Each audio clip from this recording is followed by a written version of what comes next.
Coucou, abonnez-vous dans notre chaîne. Mesdames et messieurs, très chers téléspectateurs, bienvenue aux actualités de l'Assemblée nationale présentées par la vôtre, Julia Bisseling. Je remercie d'abord derrière la caméra de Boutela qui est en train de chapeauter cette émission qui parle des actualités de la Chambre basse du Parlement. Aujourd'hui, on va parler de la plénière du mercredi et du jeudi 8 mars 2025. Chose promise, chose faite. La plénière du jeudi 8 mai 2025 a été consacrée aux travaux de contrôle parlementaire à travers le traitement de 2 questions orales avec débat adressées à 2 membres du gouvernement, notamment le ministre de la Santé publique, Hygiène et Prévoyance sociale, Dr Samuel Roger Kamba, et le ministre de l'Urbanisme et Habitat, Crispin Badou Panzou. Avec ces 2 buts de contrôle parlementaire, les députés nationaux attendent de respecter au pied de la lettre l'esprit de l'article 100 de la Constitution de la République qui reconnaît aux parlementaires le pouvoir de non seulement voter les lois, mais aussi celui de contrôler le gouvernement, les entreprises publiques ainsi que les établissements et services publics. Avant de débuter le contrôle parlementaire, au cours de cette séance plénière, 8 projets de loi de ratification, dont 7 portés simultanément par les ministres des Finances, celui de la formation professionnelle et celle de Art et Patrimoine. Ces projets de loi ont été examinés puis votés in globo par la représentation nationale. S'agissant de l'ordonnance loi portée par le ministre des Ressources hydrauliques et ont suscité un débat, elle a été envoyée en commission pour un examen approfondi. Pour ne pas donner l'impression aux honorables députés que nous ne tenons pas compte de leurs observations, nous ne perdons rien en envoyant ces projets de loi en commission où le ministre va vous éclairer sur cette matière. Face à la représentation nationale, le ministre de la Santé publique, Hygiène et Prévoyance sociale, Dr Samuel Roger Kamba, venu répondre à la question orale avec débat, lui adressée par le député national Freddy Bonzeki au sujet du taux de couverture de la gratuité des accouchements et des soins nouveau-nés par province sanitaire et par zone de santé. Lors de mes échanges avec la population que les accouchements ne sont pas gratuits. C'est-à-dire que les actes d'accouchement sont payants, y compris les soins postnataux des nouveaux-nés. J'ai donc noté que la gratuité de la maternité dérivant de la couverture santé universelle telle qu'organisée par l'ordonnance loi numéro 23/06 du 3 mars 2023 n'est ni effective ni visible. C'est pourquoi je pose la question principale et 6 questions subsidiaires au ministre. Pouvez-vous indiquer à la représentation nationale, à ce jour donc, les taux de couverture de la gratuité des accouchements et des soins aux nouveau-nés par province sanitaire et par zone de santé? Dans sa réponse, le ministre de la Santé publique, Hygiène et Prévoyance sociale a affirmé que cette politique de la gratuité de la maternité est une nécessité pour le pays et cette nécessité peut être résolue dans les structures de soins. Vous avez dit avant égale après, mais moi je vais vous donner les chiffres. En 15 mois, au total, modèle Banque mondiale plus le gouvernement, on a pris en charge 2 31 586 mamans avec leurs bébés. La mortalité que nous avons évaluée dans cet hôpital que nous avons pris montre que la mortalité du nouveau-né est passée de 23 à 18 pour 1000. C'est-à-dire on a amélioré de 5% la mortalité du nouveau-né en une année. Alors je ne peux pas imaginer qu'avant égale après. Pour ce qui est de notre engagement en tant que gouvernement, c'est de mettre en œuvre cette couverture santé universelle en sachant les difficultés que nous avons. La première difficulté que nous avons, c'est la difficulté des financements. Cependant, je voudrais apporter ici une très bonne nouvelle, c'est que vous avez suivi le Conseil national du travail qui s'est réuni et qui a pris un certain nombre de décisions. Parmi ces décisions, le système contributif a été acté par la tripartite, c'est-à-dire par le banc syndical, le banc gouvernemental et le banc patronal. Et cette tripartite permet à ce que, au-delà de l'augmentation du SMIC qui a été porté à $130, au-delà de cela, la tripartite a convenu qu'on prélève 2,5% pour pouvoir payer la couverture santé universelle. Et cela veut dire que le contribuable, c'est-à-dire le travailleur paye 0,5% et l'employeur paye 2%. Des révélations qui, en croire les élus nationaux, ne correspondent nullement avec la réalité sur terrain qui reste déplorable et insoutenable. Après les interventions de ministres, les élus nationaux revenus sur plusieurs points. Ils ont martelé sur la gratuité de la maternité. Les objectifs poursuivis par la gratuité de l'accouchement ne seront jamais atteints si les établissements de soins ne sont pas approvisionnés en médicaments, en consommables, en commodités, et si on ne met pas l'homme dans le centre de cette politique. Je mérite De l'honorable Bienvenu Mangonza, il a intervenu sur l'échec de la maternité et négligé par le gouvernement, suivi par son intervention. Nous devons assurer les commodités, nous devons motiver les personnels de santé. Mais si vous faites le tour aujourd'hui dans les structures, dans les provinces où la gratuité est implémentée, il y a d'abord le retard d'approvisionnement en médicaments. Le retard de paiement d'abord. On n'approvisionne pas les médicaments, le paiement vient en retard. Et même ce qu'on donne, ce qu'on paye ne permettent pas aux structures de couvrir leurs charges de fonctionnement. Ce qui fait qu'on observe un effet contraire. Les structures, les malades quittent les structures qui sont couvertes par la gratuité pour aller dans les structures où il n'y a pas de gratuité. Ils préfèrent aller payer que de venir dans les structures où il y a la gratuité. Donc, nous pensons que le collègue qui va conclure, il devra conclure par une mission parlementaire de contrôle où nous devons aller dans ces structures, voir comment recueillir les problèmes et formuler des recommandations justes. Nous sommes une autorité budgétaire, nous devons voir comment on peut allouer les ressources pour que cette politique marche. Mais le plus important, ce n'est pas la gratuité, parce que la gratuité, c'est un facteur de sous-développement. C'est le blocage, c'est d'aller vers l'assurance maladie obligatoire. C'est ça qui va permettre de prendre en charge non seulement les femmes et les enfants, mais prendre ensemble l'ensemble de la population en fonction des pathologies qui seront couvertes par l'assurance. Honorable Donatien Bitingui a réagi après la plénière, suivi son intervention et on se retrouve tout juste après. Je suis content de voir que nous avons repris avec le contrôle parlementaire parce qu'on nous avait promis que tous les mercredis nous allons passer à cet exercice-là, mais après un bon bout de temps, ça s'est arrêté, on n'avait pas compris. Mais là, nous sommes contents de voir que nous avons repris nos anciennes habitudes, que chaque fois il y aura les ministres qui vont passer, les mandataires publics, et nous allons continuer cet exercice de contrôle parlementaire comme la loi nous oblige. Nous sommes contents parce que le peuple est en train de suivre. Et les questions que nous posons, ça provient de la population. De deux, les réponses que les ministres sont en train de donner, la population elle-même suit ces réponses.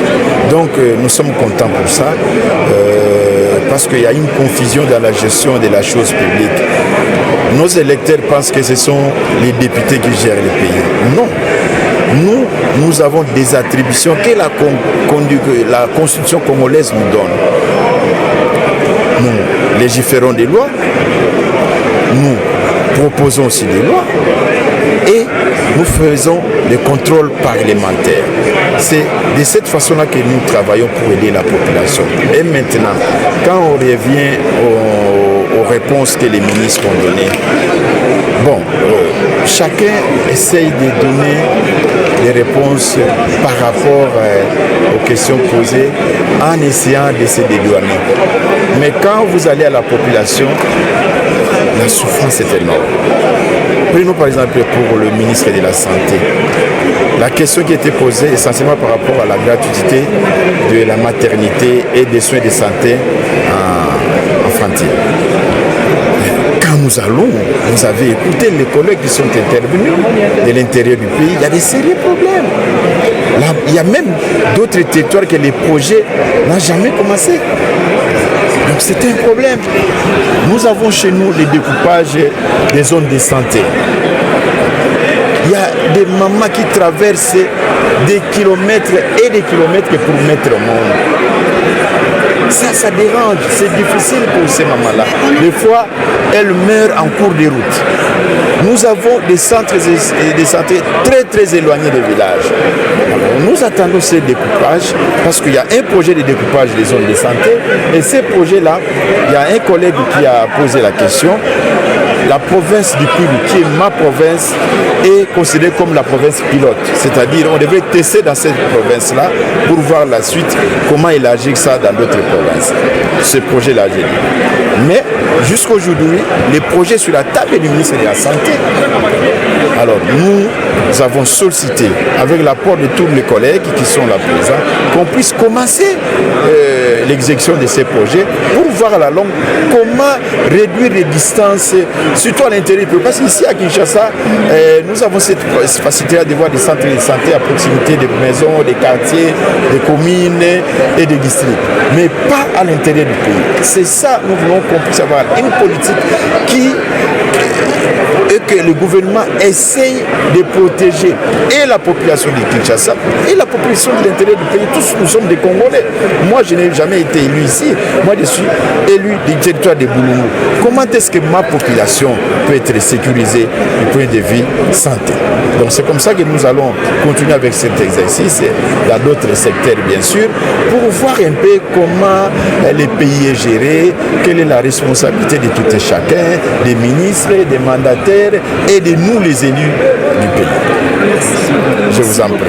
La deuxième et seconde question orale avec débat est celle du député national Émile Soumaïli, adressée au ministre de l'Urbanisme et Habitat sur la gestion du secteur de l'urbanisme en République démocratique du Congo en général et principalement dans la ville de Kinshasa. Au regard des événements tragiques vécus il y a peu dans la capitale quinoise lors de récentes intempéries qui ont occasionné des dégâts matériels et des pertes en vies humaines, l'auteur veut comprendre la gestion des infrastructures urbaines dans le quartier sujet aux inondations. Monsieur le ministre, je me permets de vous adresser la présente question orale avec débat au sujet de la gestion du secteur de l'urbanisme et de l'habitat en République démocratique du Congo en général et principalement dans la ville de Kinshasa en ce qui concerne la prévention et la gestion des risques liés aux intempéries à la suite des événements tragiques qui ont endeuillé la ville de Kinshasa dans la nuit du 4 au 5 avril dernier. Dans sa réponse, le ministre de l'Urbanisme et Habitat, Crispin Bandou, a tout d'abord rassuré l'auguste assemblée que le gouvernement prenait très au sérieux la question de la gestion du secteur de l'urbanisme en RDC. Il a par la suite expliqué la récurrence des inondations à Kinshasa par l'ancrage de certains facteurs dans le développement urbain de cette ville. Vu l'ampleur de cette catastrophe naturelle et ses conséquences dans la capitale, au regard de la transversalité, cette question devrait être abordée, honorable président, de manière holistique. C'est ainsi qu'un comité gouvernemental de crise a été mis en place par son Excellence Madame la Première ministre, chef du gouvernement, placé sous la direction de son Excellence Monsieur le Vice-Premier ministre, ministre de l'Intérieur, Sécurité, Décentralisation et Affaires coutumières, et constitué des ministères des travaux publics et des infrastructures et travaux publics, de l'aménagement du territoire, des affaires foncières, mon ministère, des affaires sociales et humanitaires, ainsi que le gouverneur de la ville-province de Kinshasa. Honorables députés nationaux, point n'est besoin de rappeler que selon les études menées par mes services et confirmée par une enquête récente de l'ONU Habitat, la récurrence des inondations à Kinshasa s'explique en grande partie par des facteurs structurels profondément ancrés dans le développement urbain de notre capitale. Les manques de logements décents, les constructions anarchiques, les inondations de maisons, conséquences de normes urbanistiques inexistantes, le travail de la commission de crise, la nécessité d'un recensement de victimes de destruction de maisons anarchiques sont là les nombreuses questions abordées par les élus du peuple lors de cette séance plénière consacrée particulièrement au contrôle parlementaire. La Constitution donne comme droit d'accorder un logement décent. Et accorder un logement décent, c'est-à-dire ça concerne l'habitat. Je pense à charge du ministère de l'Urbanisme et de l'Habitat. Alors, si aujourd'hui les Congolais dorment dans des conditions où s'abritent dans des maisons illicites ou illégales, c'est qu'il y a quelque part la responsabilité. Et si cette responsabilité, comme l'a dit le président ici, de l'État, se pose à ce niveau-là, quelles sont les précautions que vous prenez de telle manière qu'on quitte le fait que des individus se permettent à trouver des endroits de fortune pour construire au lieu d'aller vers les constructions établies, élaborées par l'État congolais. L'honorable Adrien Lité Eli de Waba a souligné sur la concentration croissante de la population autour des agglomérations urbaines à toute l'étendue de la République démocratique du Congo. Suivez. Tout ce qu'il y avait comme cadre récréatif pour les enfants, comme on en a dans d'autres villes du pays, ça n'existe plus parce que tout a été loti. Et par le fait, on a assisté tout simplement à des constructions à la porte-pièce des maisons, et par le fait, vous avez, avec la qualité du sol au niveau de la capitale, une situation qui ne permet pas que les gens vivent comme il se doit. Et la réponse, sinon l'alternative, comme l'ont fait d'autres pays africains, j'ai cité l'Égypte et ensuite les Nigériens, pourquoi pas envisager cette possibilité d'extension de la ville de Kinshasa, et que par le fait, parce qu'il existe désormais un projet, pourquoi l'implémenter et pourquoi doit-on attendre? En plus de ça, depuis lors, on est autour de 20 milliards de dollars par rapport au budget.